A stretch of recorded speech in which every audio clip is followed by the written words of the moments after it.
spell it? Who are you at the hospital? My name is Gary Sims, S-I-M-S. I'm President and CEO of Grey Bruce Health Services. Okay.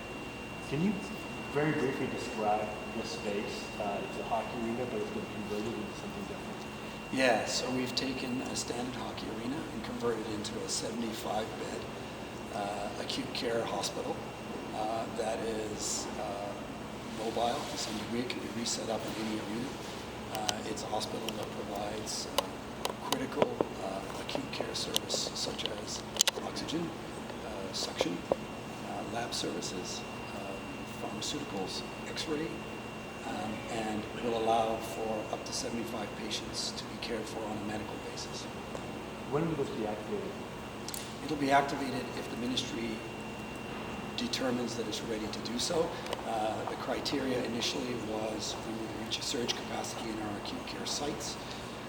That would be over 100%, and at which point we would decant patients into this unit to support the existing acute care services so they're not overwhelmed. Can you just briefly describe some of the other facilities in the immediate area, like the hotel and the Don and Dock areas that this facility actually kind of works quite nicely with? Yes, on the outside of the arena itself, which is the acute care area, we have areas for our staff to doff and don, shower, and then put on clean uniforms. We also have areas for the staff to rest and to eat that are separate from this area. Also, the local hotels have supported us by offering a wing that, should we activate, our staff can stay there while they're working here, so they don't have to go home to their families if they so choose. What do you think is the most important thing that should be on the news, the 6 o'clock news for the community to hear and understand about this? I think to understand that, we've worked in close partnership with the city, with the region, and with the province to create a hospital that's there should we need it. The most important thing is that we don't want to use it, but we should have it and ready to go. The other piece is that it's taken a lot of people, a lot of work to be prepared to do this. And the fact that we've created this as a reusable hospital, I believe, is a key point for the future, and for people to understand that we've invested in something that's there for us should we ever need it again. Can you just describe the specialty? You mentioned military expertise and what Yes, so we were fortunate. We have 2 local physicians, one that worked during SARS in a similar kind of space, actually in a school gym, and one who had military experience in the past. Myself, I've worked closely with the military, having worked out of Deep River and Petawawa, which is where the field hospitals exist, and having been fortunate enough to be toured and work with them a little bit, we were able to apply some of that expertise to how to set this up and the way to make it the most useful and safe space and to make it mobile. So we've been very fortunate to be able to call on that expertise. Those physicians will be touring again tomorrow to make sure that what we have done is exactly what they saw as needed.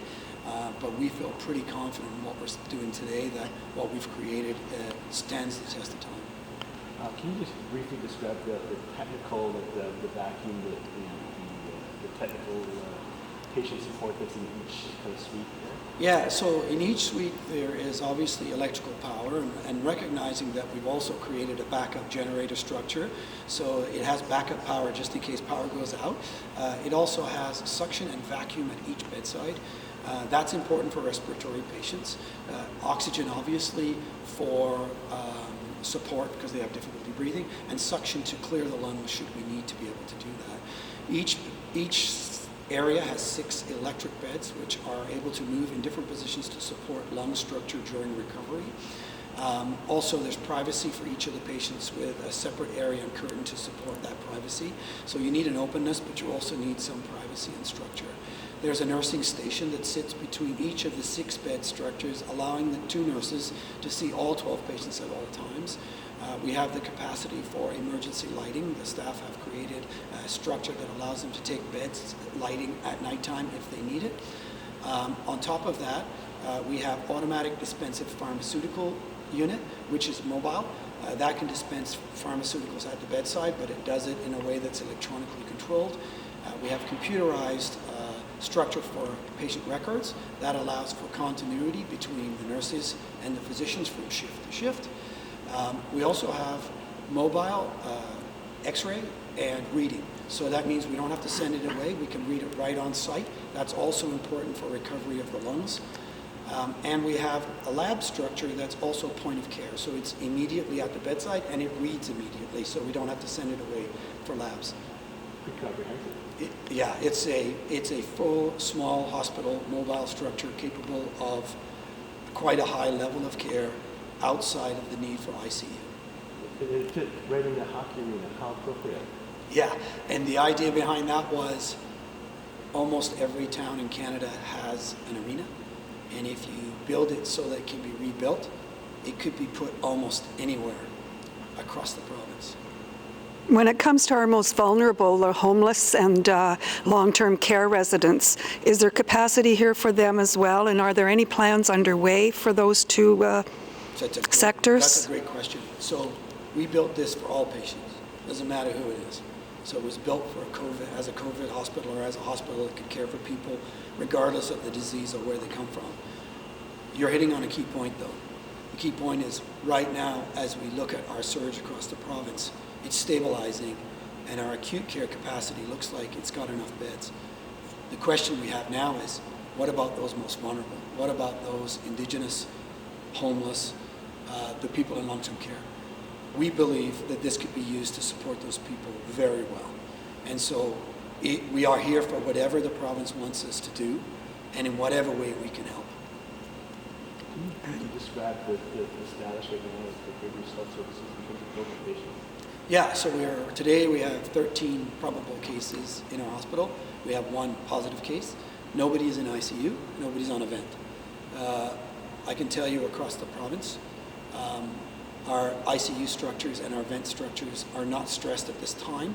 We're coping well with the numbers, and that has everything to do with people keeping social distance and doing all the things they're doing. The reason I can stand here today, almost smiling, I need to touch wood, but almost smiling, is that social distancing seems to be working well. We need to keep doing it, but our system is coping well. Our staff have been trained. This time where we've been down on our critical services, we've been able to train our staff in all the critical aspects of caring for COVID patients, both at rural sites, and that includes intubations, critical services, building medical models to manage COVID patients should and when we start to see them in large numbers. Our physicians have worked closely with the province on palliative care and how to manage that. So much of what we're doing now is starting to focus on what do we do next? How do we manage those vulnerable populations? What are we going to do to support long-term care because they are still in danger? And how do we continue to make sure we're ready to respond to whatever comes out of the community? Your name one more time, if you have a Grey Bruce Health Services. My name is Gary Sims, SIMS. I'm President and CEO of Grey Bruce Health Services.